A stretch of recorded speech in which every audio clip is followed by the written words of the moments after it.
C.J.MARKS here, and I recently had the opportunity to sit down with the 2015 world champion of public speaking, Mohammed Qahtani.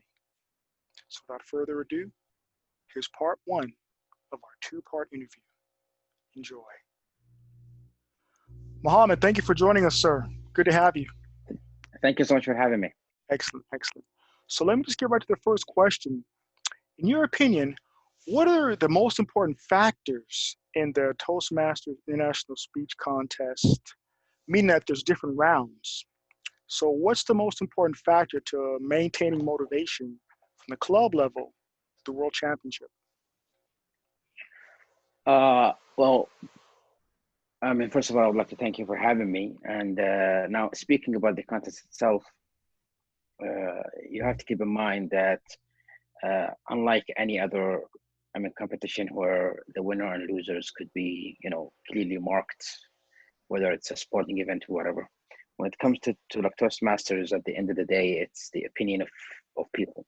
Yes. I've seen people who gave amazing speeches and they still didn't win because even though the audience loved them, the judges are only 5 or 6 or 8, for example. And at the end of the day, it's the opinion of these 8s. Now, this might actually make people do a mistake, which is aiming to please the judges rather than pleasing the audience. And I want you to remember, when you are in a speech contest, at the end of the day, whether you win or lose, you want to win the hearts of the audience. Mm-hmm. The judges will change every single day.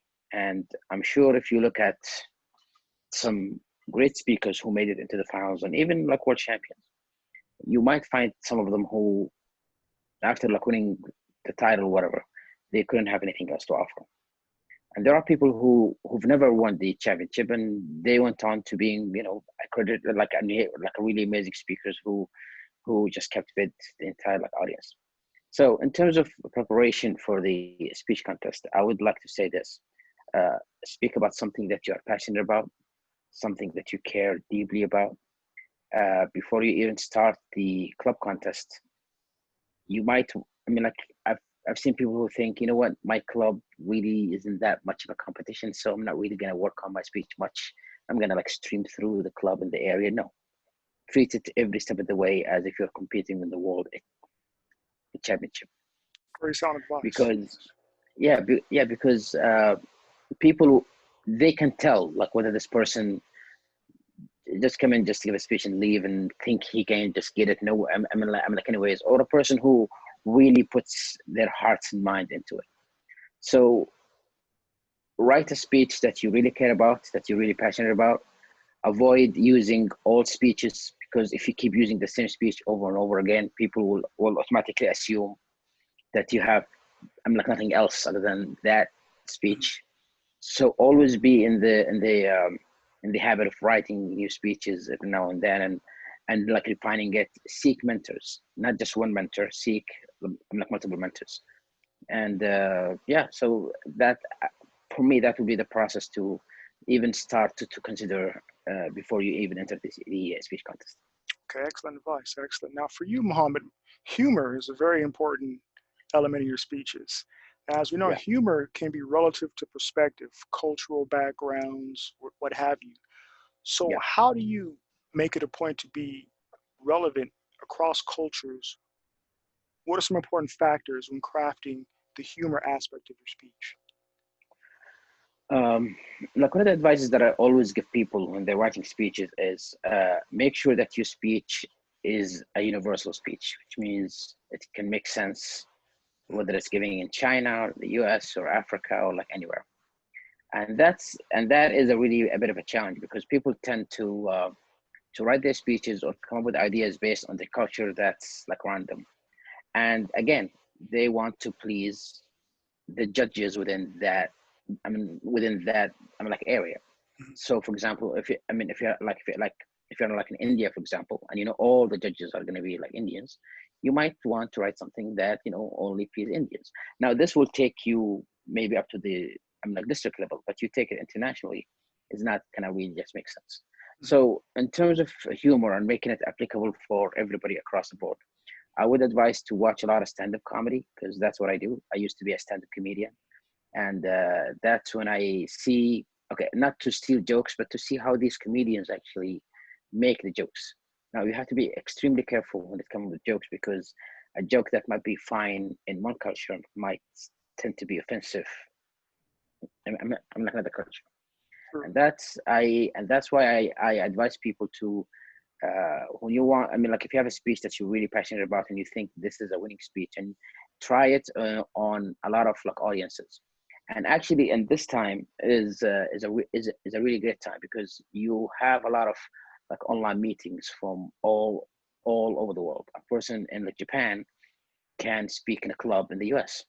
So ask one of these clubs, can I speak at your online meeting? And use it as a tool to kind of just test your speech and see, because it might be effective where you are, but you take it to a Western culture, they might not actually, I mean, like understand it well, or even the humor might not be working well, or maybe, and that's the bad part, is it might come out as like offensive.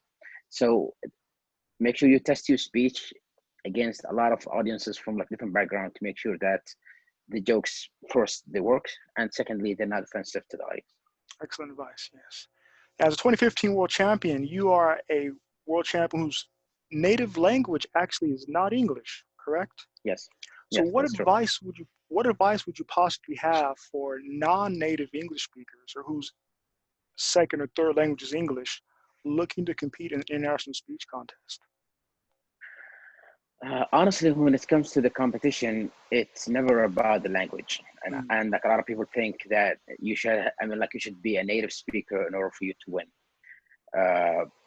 That's far from the truth. In fact, 2014, 15, 16, and 17, all the champions are non-native English speakers. Indeed, yes. Speaking and language are two, I mean, like they're not the same thing. You could have a really great vocabulary, but you don't have a presence on stage. Mhm. And you can have a really great presence on stage, even though your vocabulary is not really up there. Actually, I've been honored and privileged to go over to like a lot of districts around the world, and I've noticed that like people who are really have a really great grasp of the English language, to the point that they think in a subconscious way that they're much better than like anybody else, end up not winning the contest. And usually the person who has, the broken English and the broken grammar and all that ends up walking out, because once that person takes the stage, he owns the hearts of the audience. And this is the key when it comes to speech contest. You have to win your audience. It's never about you. I want you guys to remember this. When you're on stage, it's never about you. It's always about them. Yes, you might want to compete because you want to advance, and maybe you want to win a title like one day, but this should be secondary.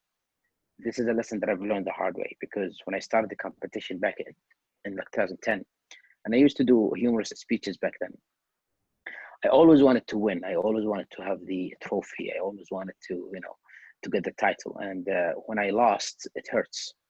Until a friend of mine gave me an advice and said, once you care about your audience more than whatever the consequences of the contest is, you will feel the satisfaction whether you win or not. The winning will come eventually. And that actually is the greatest lesson that I've learned, because now every time I take the stage, I speak from the heart. I really mean what I say, and I really wish that somebody out there would take a word that I said. And sometimes I don't win, but after I'm done, people come to me and say, "That was a great speech. You moved us." And honestly, that's a lot more like, it's a lot more like fulfilling than to just win a piece of glass. Well said. Well said. Take us back to 2015. Now, what a lot of people don't seem to understand or realize is, correct me if I'm wrong, but you really only had 2 weeks to actually prepare for the World Championship. Yeah, that's true. Take us through that. How did you get ready in 2 weeks? Well, I'm going to take you back even like a year, like a year before. When I joined Toastmasters back in 2009, I started the competition in 2010. And when I started, I only competed in the humorous, because I used to do stand-up comedy, and humor is something that I love. I love to make people laugh. And I had no intention to do the international speech contest. So in 2010, 11, 12, and 13, I only did humorous. That was the only thing that I wanted to compete in. And I remember something happened in late 2013, and I was giving a speech from from one of the advanced manuals, which is the entertaining speaker. And in that manual, there was a project which is called the dramatic talk. And in that project, I was actually supposed to give, kind of a dramatic talk. So I prepared my speech, and I'm standing in front of my club, and I started speaking, and people started laughing at things that they're not supposed to laugh at.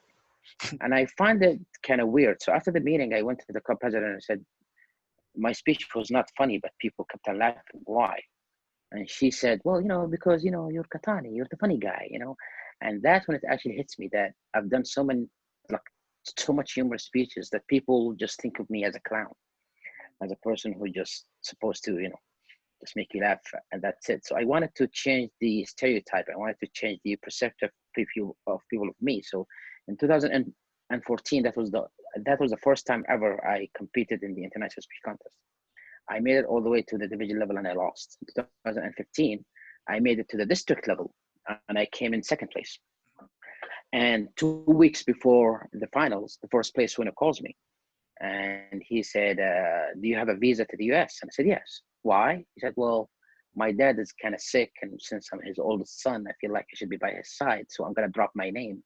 You take my place. And that was only 2 weeks before the finals. And I had to come up with 2 speeches, one for the finals and one for the semifinals. And I really didn't think I have it in me. I really didn't think that, because I came in second in my districts, and now I'm going to compete against the first place winner from all over the world, and I'm not even ready. And I said, can I have time to kind of think about it? And he said, well, we don't have time. You have to just, we have to give the names to TI within the 24 hours. So I said, okay, 24 hours. I'll give you my answer within the 24 hours. And I honestly thought, you know what, I cannot do this. I'm going to drop my name too, But then what happened that the same day was my club meeting. So I go to the club meeting, and I'm sitting in the back of the room, and I'm not really paying attention because my mind was just thinking about the phone call. And after the meeting, my club president, she came to me and she said, are you okay? You seem, out of place. And I told her about the phone call, and I said, you know what, I think I'm gonna drop. I don't think I can make it. And she said, look, in life, there will be chances that will come only once. And if you don't grab it, that chance may not come back again. And when such a chance comes, even if you're not ready, just say yes. You can always figure out a way to do it later, but first say yes. Do not let it slip away. I said, yeah, but I need to work. And she said, fine, just say yes now. We'll help you.